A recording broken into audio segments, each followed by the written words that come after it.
ಯಾವ ಇಂಜಿನಿಯರಿಂಗ್ ಕೆಲಸದಲ್ಲೂ ನನಗೆ ಇಲ್ಲಿ ಸಿಕ್ಕದಷ್ಟು ಗೌರವ ಸಿಗುದಿಲ್ಲ ಅಂತ ಒಂದು ಇದು ಸ್ಟ್ರಾಂಗ್ ಇದ್ ಬಂತು, ಕಾನ್ಫಿಡೆನ್ಸ್ ಬಂತು. ನಮ್ಮ ತಂದೆಯವರು ಇದ್ದಾಗ ಹೇಳ್ತಿದ್ದೆ, ನೀನು ಮಾರಣಕಟ್ಟೆ ಕೆಲಸ ಮತ್ತೆ ನನ್ನ ಕಂಡ್ಲೂರ್ ಅಮ್ಮನ ಕೆಲಸ ನೀವು ಪ್ರತಿ ವರ್ಷ ನೀನ್ ಮಾಡ್ಲೇಬೇಕು. ಎಂತ ಇಂಜಿನಿಯರ್ ಆಗ ಏನೇ ಆಗ ಸೊಸೈಟಿಗೋಸ್ಕರ ನಾವು ಬದುಕಬಾರ್ದು. ಈಗ ನಮಗೆ ಏನ್ ಬೇಕು ಅದನ್ನ ನಾವು ಮಾಡ್ಬೇಕು. ಕರೆಕ್ಟ್. ಹಲೋ, ನಮಸ್ಕಾರ ವೀಕ್ಷಕರೇ, ಒಂದು ಸ್ಫೂರ್ತಿದಾಯಕ ವಿಡಿಯೋಗೆ ನಿಮಗೆ ಸ್ವಾಗತ. Spoorthipatha, ordinary but extraordinary, brought you by Devagiri tea, presented by Avinash Kamath. ನಾನು ಅವಿನಾಶ್. ಈ ಸ್ಟೋರಿನಲ್ಲಿ ಫೀಚರ್ ಆಗ್ತಾ ಇರುವಂತಹ ಯುವಕನ ಹೆಸರು ಪ್ರತೀಕ್ ಗುಡಿಗಾರ್ ಅಂತ. ವಯಸ್ಸು 25, ಕುಂದಾಪುರದವರು, mechanical engineer, first class pass ಆಗಿದ್ದಾರೆ. ಯಾಕೆ ಇವ್ರು ನನಗೆ ತುಂಬಾ ಇಂಟ್ರೆಸ್ಟಿಂಗ್ ಆಗಿ ಕಾಣ್ತಾರೆ ಅಂತಂದ್ರೆ, ಇಂಜಿನಿಯರ್ ಆಗಿರೋದ್ರಿಂದ ಲಕ್ಷಗಟ್ಟಲೆ ಸಂಬಳ ಪಡೆಯುವಂತಹ ಉದ್ಯೋಗವನ್ನ ಗಿಟ್ಟಿಸ್ಕೊಳ್ಬೋದಾಗಿತ್ತು, ಆರಾಮಾಗಿ ಇರ್ಬೋದು ಕೂಡ ಆಗಿತ್ತು. ಆದ್ರೆ ಅದೆಲ್ಲವನ್ನ ಬಿಟ್ಟು ತನ್ನ ಕುಲಕಸುಬನ್ನ ಪ್ರೀತಿಸಿ ಅದನ್ನೇ ನಂಬಿ ಅದರಲ್ಲೇ ನಾನು ಏನಾದ್ರೂ ಸಾಧನೆ ಮಾಡಬೇಕು ಅಂತ ಹೊರಟಿದ್ದಾರೆ. ಈ ಕಾಲದಲ್ಲಿ ಯಂಗ್ಸ್ಟರ್ಸ್ ಇಂಥವ್ರು ಸಿಗೋದು ಬಹಳ ಕಡಿಮೆ ಅಂತ ನನಗೆ ಅನ್ಸುತ್ತೆ.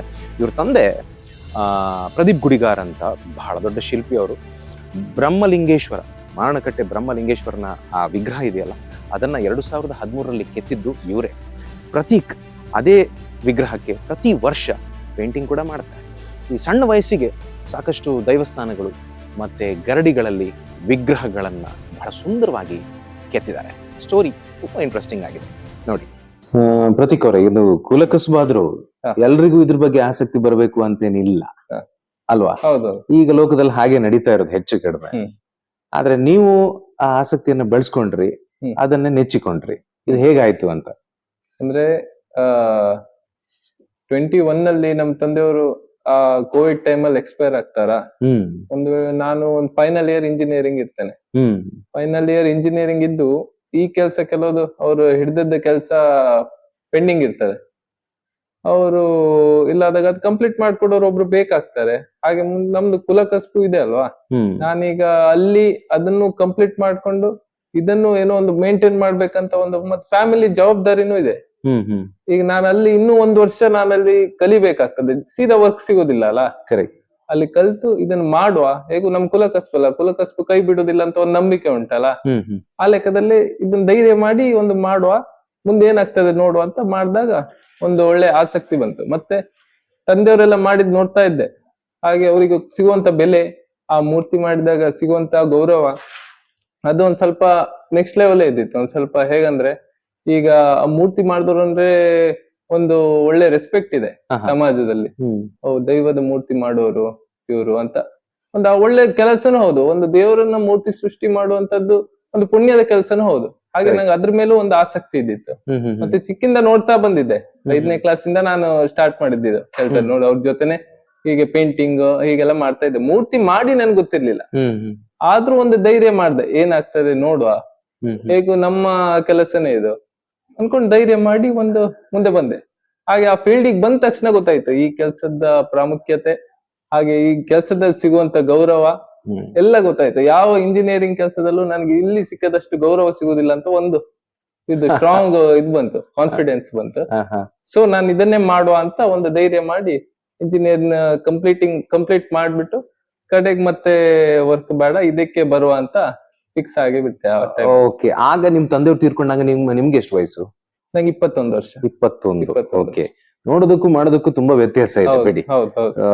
ಅದ್ರಲ್ಲೇ ಅಂದ್ರೆ 21ನೇ ವಯಸ್ಸಿನಿಂದನೇ ನೀವು ದೊಡ್ಡ ಸವಾಲುಗಳನ್ನ ಎದುರಿಸ್ತೀರಿ, ದೊಡ್ಡ ಜವಾಬ್ದಾರಿಯನ್ನ ತಗೊಳ್ತೀರಿ, ಮತ್ತೆ ದೊಡ್ಡ ದೊಡ್ಡ ದೈವಸ್ಥಾನಗಳು ಮತ್ತೆ ಗರಡಿಗಳಿಗೆಲ್ಲ ನೀವು ಮೂರ್ತಿಗಳನ್ನ ಸಿದ್ಧಪಡಿಸ್ತೀರಿ ಅಲ್ವಾ? ಈ ಸವಾಲುಗಳನ್ನ ಎದುರಿಸಿದ ಬಗೆ ಮತ್ತು ಪಾಸ್ ಆದದ್ದು ಹೇಗೆ? ಅಂದ್ರೆ ನಮ್ ತಂದೆಯವರು ಇದ್ದಾಗ ಹೇಳ್ತಿದ್ರು, ನೀನು ಮಾರಣಕಟ್ಟೆ ಕೆಲಸ ಮತ್ತೆ ನನ್ನ ಕಂಡ್ಲೂರ್ ಅಮ್ಮನ ಕೆಲಸ ನೀವು ಪ್ರತಿ ವರ್ಷ ನೀನ್ ಮಾಡ್ಲೇಬೇಕು. ನೀನ್ ಎಂತ ಇಂಜಿನಿಯರ್ ಆಗ ಏನೇ ಆಗ, ನಮ್ಮ ಹಿರಿಯರ್ ಮಾಡ್ಕಂತ ಬಂದಂತ ಕೆಲಸ ಅದು, ಅದನ್ನ ನೀನ್ ಬಿಡ್ಲಿಕ್ಕಿಲ್ಲ ಅಂತ ಒಂದು ಮಾತು ಹೇಳ್ತಿದ್ರು. ನಾನ್ ಹಾಗಾದ್ರೆ ಒಂದು 5 ವರ್ಷ ಇಂಜಿನಿಯರಿಂಗ್ ಮಾಡಿ ಇದಕ್ಕೆ ಬರ್ತೇನೆ ಅಂತ ಹೇಳಿದ್ದೆ ಅವರಿಗೆ. ಓಕೆ. ಅದು 5 ವರ್ಷನೂ ನಂಗೆ ಆ ಆಪರ್ಚುನಿಟಿ ಕೊಡ್ಲಿಲ್ಲ ದೇವ್ರು. ಇನ್ನೂ ಬೇಗನೆ ಈ ಕೆಲ್ಸ ಕರ್ಕೊಂಡಿದ್ದಾನೆ. ಹಾಗೆ ಅದೊಂದು ಅವರು ಹೇಳಿದ ಮಾತು ತಲೆಯಲ್ಲೇ ಇರ್ತಿತ್ತು. ಈಗ ಹೇಳಿದಾರಲ್ಲ ತಂದೆಯವರು ಬಿಡ್ಲಿಕ್ಕಿಲ್ಲ ಅಂತ, ಒಂದು ಅದೊಂದು ನಮ್ದು ಪದ್ಧತಿನೇ ಆಗಿಬಿಟ್ಟಿದೆ ಅದು. ಅಂದ್ರೆ 1 ವರ್ಷಕ್ಕೆ ಹೋಗಿ ಬ್ರಹ್ಮಲಿಂಗೇಶ್ವರನ ಕೆಲಸ ಮಾಡೋದು ಯಾರಿಗೂ ಸಿಗುದಿಲ್ಲ ಅಂತ ಭಾಗ್ಯ. ಹೌದಪ್ಪ. ಅಂತ ಭಾಗ್ಯ ಕೋಟಿ ಕೋಟಿ ಭಕ್ತರು, ಕೋಟಿ ಕೋಟಿ ಜನರು ನಂಬಿರುವಂತ ಒಂದು ಮೂರ್ತಿಗೆ ನೀವು ಕೆಲಸ ಮಾಡೋದು ಅಂತಂದ್ರೆ ಎಂತ ಹೌದು. ಪುಣ್ಯ. ಅಲ್ಲಿ ನಾವು ಕೆಲಸ ಮಾಡ್ಬೇಕಾದ್ರೆ ನೋಡ್ತೇವಲ್ಲ, ಬಂದು ಕೈ ಮುಗಿಯೋರ್ ನೋಡ್ತಾರ, ಅದ್ರ ಮುಂದೆ ಆ ಮೂರ್ತಿ ಮುಂದೆ ಬಂದು ಅಳೋರ್ ನೋಡ್ತಾರ, ಅಂತ ಮೂರ್ತಿ ನಮ್ಗೆ ಮುಟ್ಟುವಂತ ಭಾಗ್ಯ ಸಿಕ್ಕಿದೆ ಅಲ್ಲ ಅಂತ. ಅದನ್ನು ಇಂಜಿನಿಯರಿಂಗ್ ಎಲ್ಲೂ ಅಲ್ಲ ಅದ್ರ ಮುಂದೆ ಅನ್ಕೊಂಡು ಈ ಕೆಲ್ಸಕ್ಕೆ ಬಂದದ್ ನಾನು. ಓಕೆ. ತುಂಬಾ ದೇವಸ್ಥಾನಗಳು ಗರಡಿಗಳಿಗೆಲ್ಲ ನೀವು ಕೆಲಸ ಮಾಡಿದಿರಿ, ಹೌದು. ಮೂರ್ತಿಗಳನ್ನೆಲ್ಲ ತಯಾರು ಮಾಡಿದಿರಿ. ಆ ಗರಡಿಗಳು ದೇವಸ್ಥಾನಗಳು ಇರೋದೆಲ್ಲಿ, ಊರುಗಳ ಹೆಸರು ಮತ್ತೆ ಹೇಳಿ. ಅವುಗಳ ಹೆಸರನ್ನ ಹೇಳ್ಬೋದಾ? ಓಕೆ, ಫಸ್ಟ್ ನಮ್ ತಂದೆಯವರು ಅರ್ಥ ಮಾಡಿದಂತ ಕೆಲಸದಲ್ಲಿ ಹರ್ಕೂರು ಒಂದು ಹೋರಬೊಬ್ಬರೆ ದೇವಸ್ಥಾನ ಅಂತ ಇದೆ. ಅಲ್ಲಿ ಒಂದು 60-70% ವರ್ಕ್ ಅವ್ರು ಕಂಪ್ಲೀಟ್ ಮಾಡಿದ್ರು.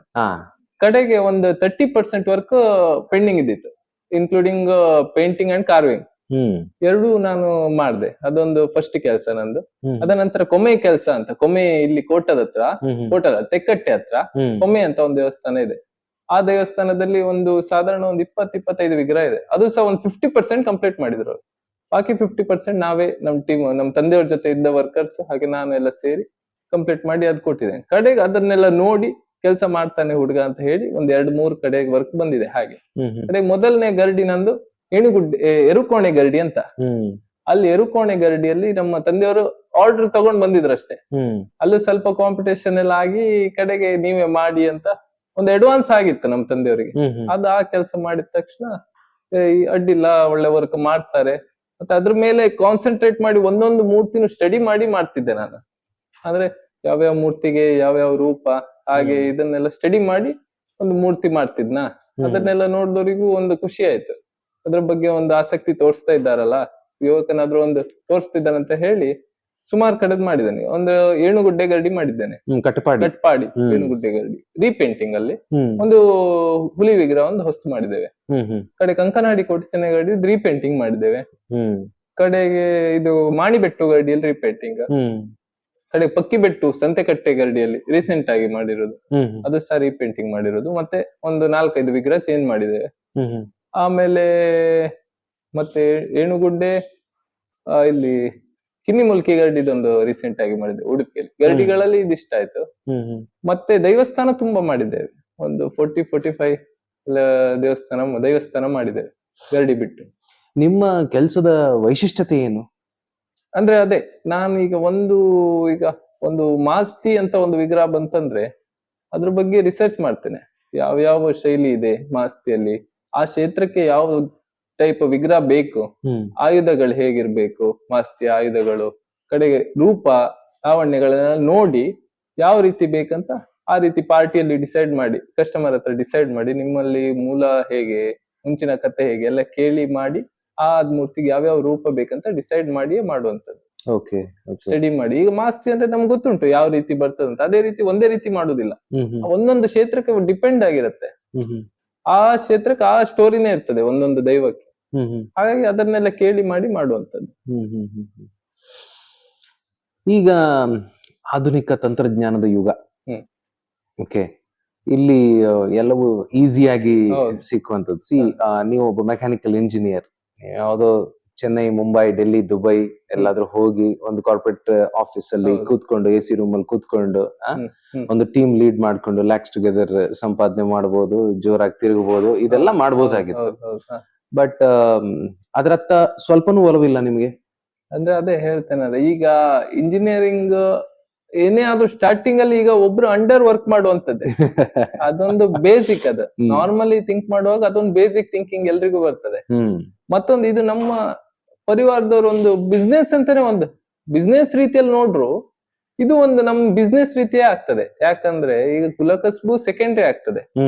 ಈಗ ನಾವ್ ಇದರಿಂದಾನೇ ಈಗ ಊಟ ಮಾಡುವಂತದ್ದಲ್ವಾ, ಹಾಗಾಗಿ ಬಿಸ್ನೆಸ್ ರೀತಿಯಲ್ಲೇ ನಾವು ನೋಡ್ಬೇಕಾಗ್ತದೆ. ಹಾಗೆ ಇದ್ರಲ್ಲಿ ಮತ್ತೆ ನಾನೀಗ ಇಂಜಿನಿಯರಿಂಗ್ ಎಂತ ದೊಡ್ಡ ಇದಾದ್ರೂ ಒಬ್ರ ಹತ್ರ ಹೇಳ್ಸ್ಕೊಳ್ಳುವಂತದ್ದೊಂದು ಬಂದೇ ಬರ್ತದೆ. ಎನಿ ಸಿಚುವೇಶನ್ ಒಂದು ಬಂದೇ ಬರ್ತದೆ ಆ ಟೈಮಲ್ಲಿ. ಸೊ ಇದ್ರಲ್ಲಿ ಹೇಗಂದ್ರೆ ಇದ್ರಲ್ಲೂ ಒಂದು ಹೇಳ್ಸ್ಕೊಳ್ಳುವಂತ ಮಾತು ಬರ್ತದೆ. ಈಗ ವರ್ಕ್ ಸರಿ ಆಗ್ಲಿಲ್ಲ ಅದು ಹೀಗ್ ಮಾಡಿ ಹಾಗೆ ಮಾಡಿ, ಅದು ದೇವರದ್ದು ಕೆಲಸ ಅಂತ ಜಾಸ್ತಿ ಯಾರು ಏನು ಹೇಳುವುದಿಲ್ಲ. ಮತ್ತೆ ನನಗೆ ಇದ್ರ ಬಗ್ಗೆ 100% ನಾಲೆಜ್ ಇದೆ. ಅಂದ್ರೆ 100% ಅಂತ ಹೇಳುದು ತಪ್ಪು, ಬಟ್ ನನಗೆ ಇದ್ರದ್ದು ಮೂಲ ಗೊತ್ತುಂಟು, ಹೇಗೆ ಮಾಡುವಂತದ್ದು ಎಲ್ಲ ನಾರ್ಮಲಿ ಗೊತ್ತುಂಟು. ಗಟ್ಟಿ ಕಾನ್ಫಿಡೆನ್ಸ್ ಇದೆ ಮೇನ್ಲಿ. ಅಂದ್ರೆ ಈಗ ನೀವು ಸಣ್ಣಿಂದ ನೋಡ್ಕೊಂತ ಬಂದಾಗ ಯಾವ ಪ್ರೊಸೀಜರ್ಸ್ ಹೇಗೆ ಮಾಡ್ತಾರಂತ ಮೈಂಡ್ ಅಲ್ಲಿ ಫಿಟ್ ಆಗಿದೆ. ಬೆಳಗ್ಗೆ ಎದ್ದ ತಕ್ಷಣ ನೋಡುವಂತದ್ದು ಇದೆ ಅಲ್ವಾ ನಾವು. ಹಾಗಾಗಿ ಈಗ ಇಂಜಿನಿಯರಿಂಗ್ ಅಂದ್ರೆ ಈಗ ನಾವು ಅಲ್ಲಿ ಹೋಗಿ ಒಂದು ಟ್ರೈನಿಂಗ್ ಮಾಡಿ ಅಲ್ಲಿ ಒಂದು ಆಸಕ್ತಿ ಇಲ್ಲದ ಕೆಲಸ ಮಾಡೋದಕ್ಕಿಂತ ಇದ್ರ ಬಗ್ಗೆ ಒಂದ್ ಸ್ವಲ್ಪ ಆಸಕ್ತಿ ಜಾಸ್ತಿ ಇದ್ರಿಂದ ಬೇಗ ತಲೆ ಹೋಗ್ತದೆ ಹಾಗೆ. ಸೊ ಈಗಂತೂ ತುಂಬಾ ಜನರಿಗೆ ಕುಲಕಸುಬಿನ ಬಗ್ಗೆ ಆಸಕ್ತಿ ಹೆಚ್ಚಿಲ್ಲ ಅಂತ ಹೇಳ್ಬೋದು. ಹ್ಮ್.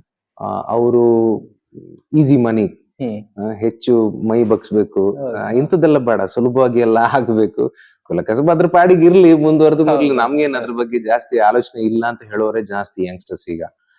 ನಿಮ್ಮ ವಯಸ್ಸಿನ ಯಂಗ್ಸ್ಟರ್ಸ್ಗೆ ಕುಲಕಸುಬಿನ ಬಗ್ಗೆ ನೀವೇನ್ ಹೇಳೋದಕ್ಕೆ ಇಷ್ಟಪಡ್ತೀರಿ? ಮೇನ್ಲಿ ನಾನು ಹೇಳುದಂದ್ರೆ, ಸೊಸೈಟಿಗೋಸ್ಕರ ನಾವು ಬದುಕಬಾರ್ದು, ಮೇನ್ ರೀಸನ್ ಅಂದ್ರೆ ಮೇನ್ ಪಾಯಿಂಟ್ ನಂದದೆ.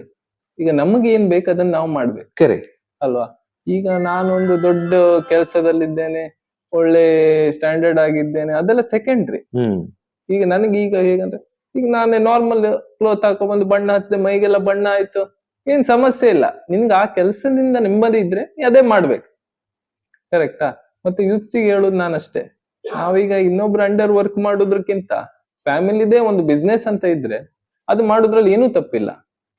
ಈಗ ಒಂದು ಕುಲಕಸ್ಬು ಯಾವ ಕೆಲ್ಸನೂ ಸಣ್ಣದಲ್ಲ, ಯಾವ ಕೆಲ್ಸನೂ ದೊಡ್ಡದಲ್ಲ ಮೇನ್ಲಿ. ಹಾಗಾಗಿ ನಂಗೆ ಈ ಕೆಲ್ಸದ ಮೇಲೆ ಮೇನ್ ಆಸಕ್ತಿ ಬಂದದ್ದೇ ಹಾಗೆ.